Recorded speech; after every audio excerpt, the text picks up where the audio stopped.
The new Premier League season is fast approaching, just a few weeks to go now, and every single club has now released their home kit.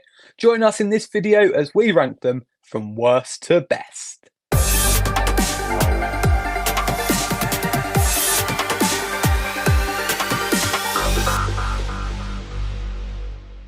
Good morning, afternoon or evening, depending on whenever you are watching this. My name is Harvey Bell, an Ipswich Town supporting content creator on the road to 1,000 subscribers. So if you do go on to enjoy today's video, please do subscribe and leave a like on the video down below.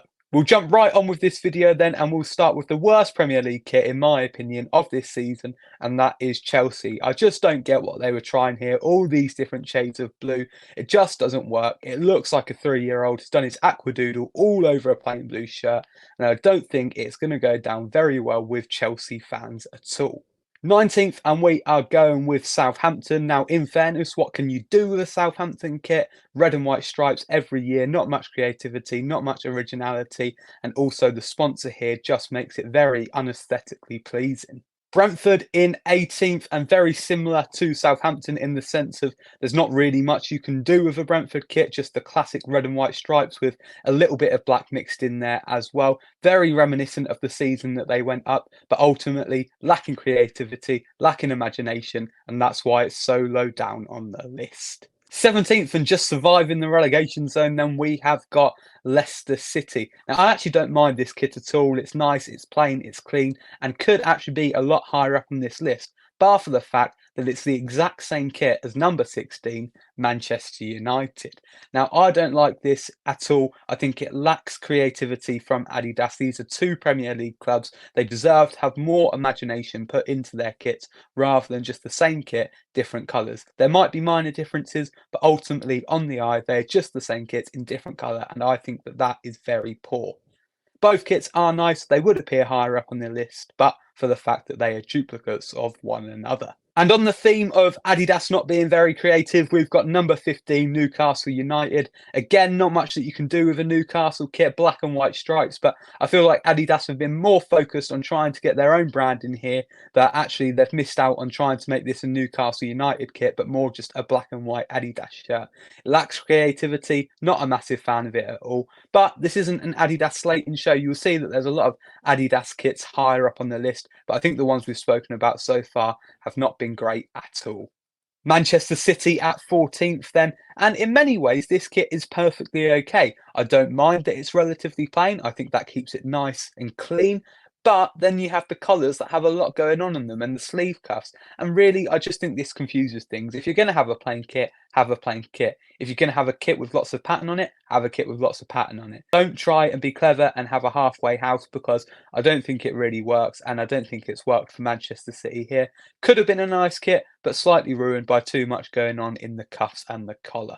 It's Brighton in 13th, and I think this is a solid enough kit. It will sell well amongst Brighton fans. It's not too exciting, not a lot going on. It's just traditional Brighton kit. I think the sponsor works quite well on it. Obviously, the stripes stop at the sponsor. It meets up quite well. It works quite well. Not a lot going on here, but a solid kit for Brighton, and one that will do relatively well. 12th, and we have gone with the kit that I'm currently wearing whilst recording this video, and also my own club, Ipswich Town. Now, this one, when it first was revealed, I was a little bit disappointed by it, but it is certainly growing on me. I'm not a massive fan of pinstripes, but I do think that they work here. Obviously, it's a little bit different to what Ipswich have had in the past. I like the collars, like the cuffs. They all match up quite well. And ultimately, it's our first Premier League kit in 22 years, so it's always going to sell well, regardless of how it looks.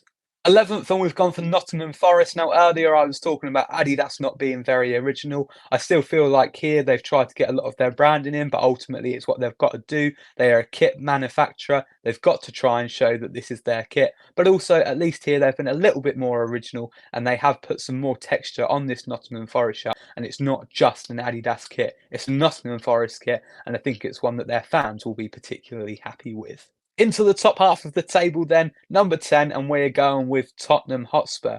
Now, I think Tottenham are guilty of being a bit boring with their kits over the year, just going with plain white all the time. But this one's really nice. It's mixed in a fair bit of their second colour, which is, of course, navy collar as well. I think it works well. The only thing holding this kit back is the sponsor in the middle. I wish that AO would just try and do a one-off badge where they go navy as well to match up with the rest of the kit. But I get it, they're a sponsor, they're not going to change for a football kit, but I do think that that is holding this kit back. Ultimately, a solid kit from Tottenham Hotspur, but one that could be a lot better with a minor change. Number 9, and we're going with Liverpool, and this one has definitely split opinion amongst Liverpool fans online. I've seen many of their fans absolutely love this one. I've seen many of their fans absolutely hate it, but I think it's quite good, and I think it marks a new era for the club because it's different to any other kit that they've had in the past. I like the colour. I like the pinstripes on this particular kit. I think they work well. Obviously, Liverpool do have this little bit of orange in a lot of their kits, and they've used it completely different to how they ever have done in the past. I think it's fresh, I think it's new, and I think it's a nice kit overall. Moving on to number 8, and I've gone for Arsenal. Now, this kit itself is nothing to write home about. Just got the main red body, the white sleeves, a little bit of blue going on in the sleeves as well. But what really makes this kit stand out for me is the badge. I love a retro badge. Obviously, they've gone with the Gunners logo here over the logo that they would usually use. And I think it works really well, gives this kit an extra bit of texture, another element, and I think it's really good overall. Getting quite high up in the table now, and we've got number 7, Everton. And Everton did need a good kit this year because, of course, this kit will be remembered for being their very last at Goodison Park. I think they've gone and got that good kit. This is a good, solid effort from Custor. Lots of pattern going on the kit. Really nice, really detailed, nice and clean still, even though it has a lot going on. And I certainly think this kit will be remembered, and it has done their final season at Goodison Park justice. 6th, and just missing out on the top 5, we've gone for West Ham United. I think this is a really nice kit. It's obviously traditional with the claret and blue badge going on with that pale blue and the claret hammers logo. Really nice kit. And if there wasn't some really good kits coming up for the remainder of the video, I think this one could have been a contender to win it overall. I think it's a really nice kit here from West Ham United. But into the top 5 now, and one kit that has gone under the radar, I think, is Wolverhampton Wanderers. Now, this is the perfect example of simplicity is key. Not loads going on in this kit, but it is really nice and slick. Like the cuffs, I like the collars, not loads going on. They've kept it simple, and I think it's really, really effective. Number 4, Fulham, and I think they've done the opposite from going simple. In fact, there's a lot of elements going on here. You've obviously got the collar, you've got the shoulder sleeves here, you've got the little bit of pattern at the bottom of the kit coming into the sides, and I just think it all blends together brilliantly. Now, Fulham, I think, sometimes get caught in the trap of repeating the same kit every single year, but this is something completely different to what we've seen in the past. I think it really works well. I think Fulham fans are going to love this kit, and I think it is definitely one of the best of this season's Premier League kits.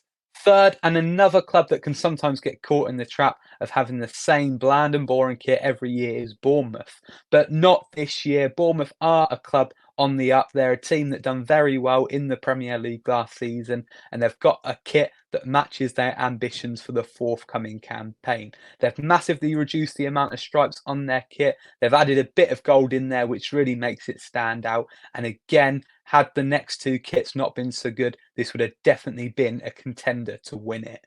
But that does lead us to number 2, and that is Aston Villa. Now, this kit is completely made by the collar. The collar here is really nice. Obviously, it blends in well with the claret on claret, but then it's got the blue on the blue, little bit of a stripe going through. It's absolutely lovely, really rounds off the kit. Very nice, simple body of the kit, but still a little bit of texture going on there. And it's all round just really clean, really solid. And I think it's a kit that could be remembered. Of course, Aston Villa in the Champions League this season, and they're going to have a kit that's going to help them look good in Europe. Number 1 then, and this kit is certainly going to divide opinion, but I absolutely love it. Crystal Palace are another club who could easily fall into the trap of having the same kit every year, but they don't. They always go bold with their kits. They've done it again this year, and this one is so pleasing on the eye. It looks like somebody's painted these stripes on, blended together really, really well. I think it's really strong, it's aesthetically pleasing, it's bold, and I think their boldness has paid off here. Crystal Palace fans are going to love this, and for me, it is indeed the best Premier League home kit for the 2024-2025 season. That's it from me then. Let me know down in the comments which of these is your favourite Premier League kit of the 2024-2025 campaign. Do you agree with my rankings? If not, then why? But other than that, that is it from me. Thank you so much for watching, and I will see you in the next one.